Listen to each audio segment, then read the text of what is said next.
Aloha amazing people of YouTube, welcome back to my channel. Today we're going to be attempting to do a high skin fade. Let's get into the cut. With my Andis ZR 5/0 blade, we're going to start establishing the first guy line, which is a bald guy line. When starting off my first guy line, I want to get it precise and clean. This is my foundation for my fade. So the reason why I'm leaving a little bit more hair towards the front of the hairline is because I like to leave my hairline a little bit darker.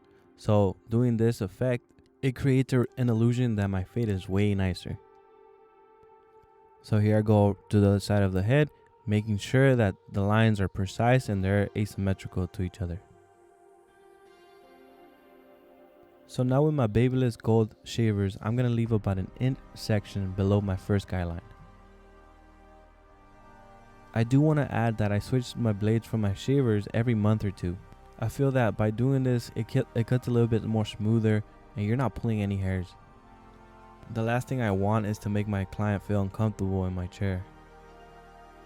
Moving forward, I want to clean the hairs behind the ear. I wouldn't want my client to leave with an unfinished haircut. Definitely paying attention to the small details will take you further in this industry. Why is paying attention to details important? Number one, you're being as professional as possible. Number two, now you're creating this relationship with your client, making sure that he can trust you with anything that he does on his hair or that you do on his hair. Number three, by doing that, you're creating a cool atmosphere for him to come back to, and that's important. Going back to the cut, now I'm blending out that 1 inch guy line I established earlier, and I'm also using a tapping technique to take out the line. The higher I go, the longer my strides are. The tighter I go, the tighter my strides are. As you guys can see, that line is fading out nicely and I'm happy with it. Also guys, if you haven't already, please like, share, and subscribe to my channel. And you can also follow me at rivera.elton on Instagram. Check out my work and tell me what kind of videos you guys would like to see for the next one.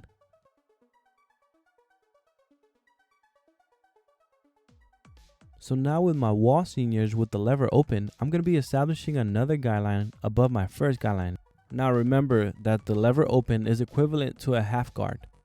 Because it is a high skin fade, this guy line is going to be about an inch wide. So like my first guy line, I want to make this guy line as uniform as possible. So the reason why I go so wide on this section is to create a smooth transition. Another thing that you want to pay attention to is the direction of the growth pattern. Sometimes you gotta go against the grain to cut it smoother.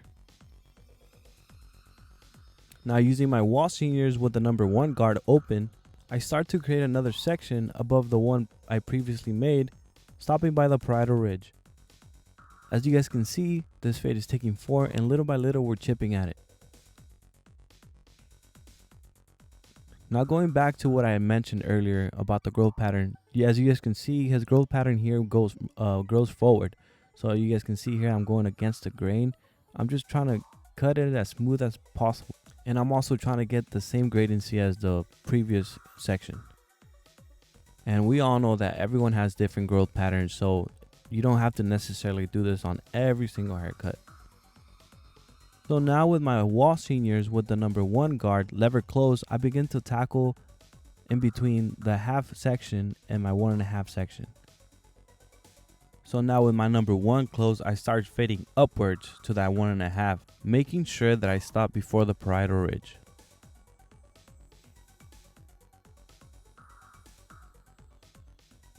Now with my Wahl seniors with the Eversense blade, I'm going to start blending upwards, starting with the lever close.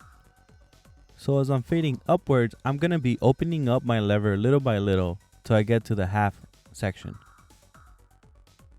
So as I'm moving upwards, notice how I'm brushing down the section and I'm keeping the area clean. This is going to help me expose those shadows and make adjustments to my fade. Guys, I also have big news for you guys. So I just pre-ordered my JRLs and they're going to be coming next Monday, which is the 21st. And I'm going to be doing a review on them. So don't miss out.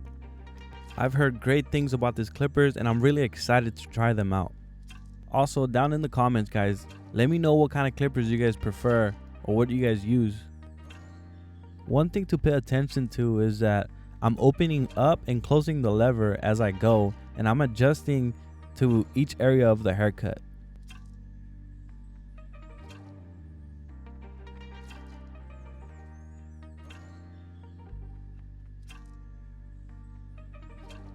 Now with my half guard, I'm doing the same thing. I'm just trying to knock out that line that's next to my first guideline, and I'm fading upwards, guys, and I'm using my cornering technique, and I start to use the whole blade, and in some parts I try to take a little bit higher, and just to make it all tie in. So right now I'm just about connecting the dots, making everything flow, making my transition as smooth as possible, and creating the best haircut that I can. There comes a point of a barber where the fades become a little bit more artistically. So you play around with shadows, you play around with dibs, you play around with scars around the head, and you're just trying to make the best possible transition, if that makes sense. And here I'm just trying to make the best blend that I can for my client.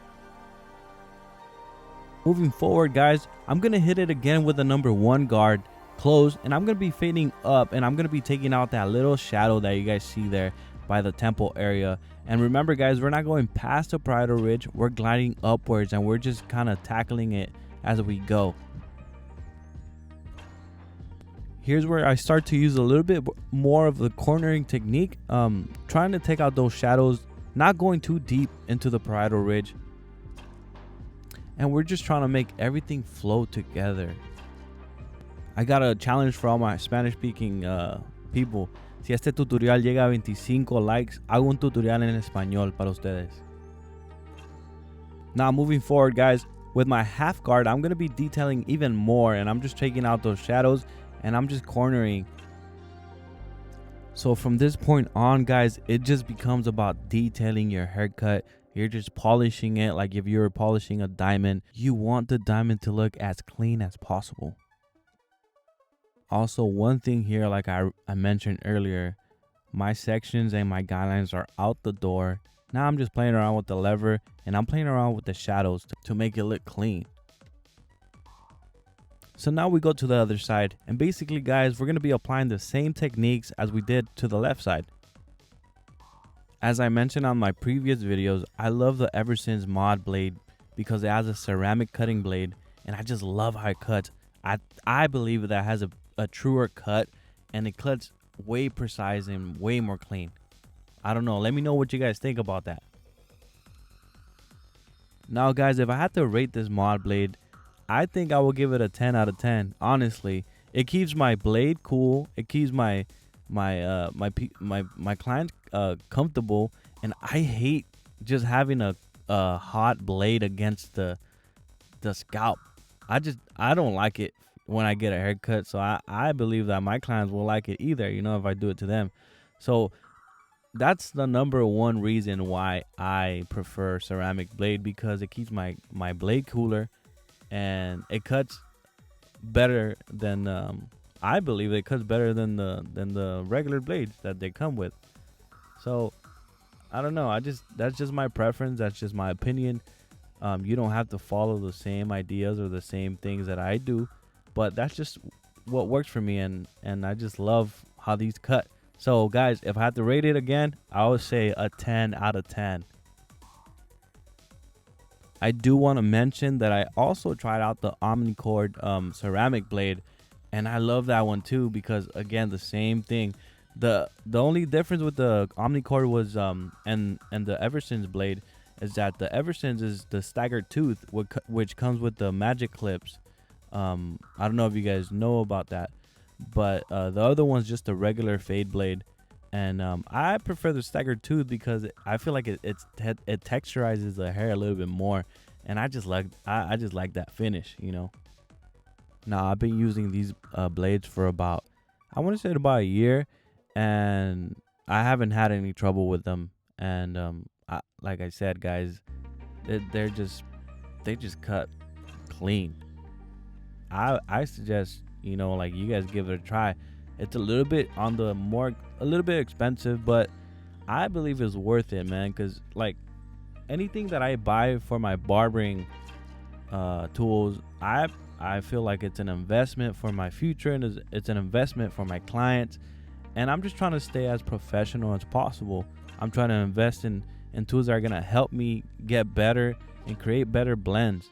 So for me, when it comes down to spending money on my craft, I look at it like it's an investment and not a waste of money. All right, guys, that's enough about my little rant about my blades. Take whatever you need to take from that, and that's just my opinion. So now I just finished tying in the back of the fade by the nape area, and I like to do that just to tie it all in. And now I start cutting the top of his hair, and I take about ½ an inch. I start from the front, moving backward, moving to the back to the crown, and I usually divide it in 3 sections. So your middle section is about like your mohawk section. I don't necessarily do it like by sectioning the hair. I just kind of know where I'm at. Since his hair is really short, it's just a little bit easier to know where you're at. And also, I'm not over directing too much of the hair, and here I'm just point cutting, just kind of giving him a little bit of texture and giving him a little bit of softness in his hair, just so he can play around. He doesn't like that precise look. He wants a little bit of kind of more messy look. Prior to blow drying, I did add a little bit of sea salt spray. Now I'm just blow drying the hair into place. And here we go, guys. This is the final look. I hope you guys enjoyed my tutorial. And don't forget to like, share, and subscribe. God bless you guys.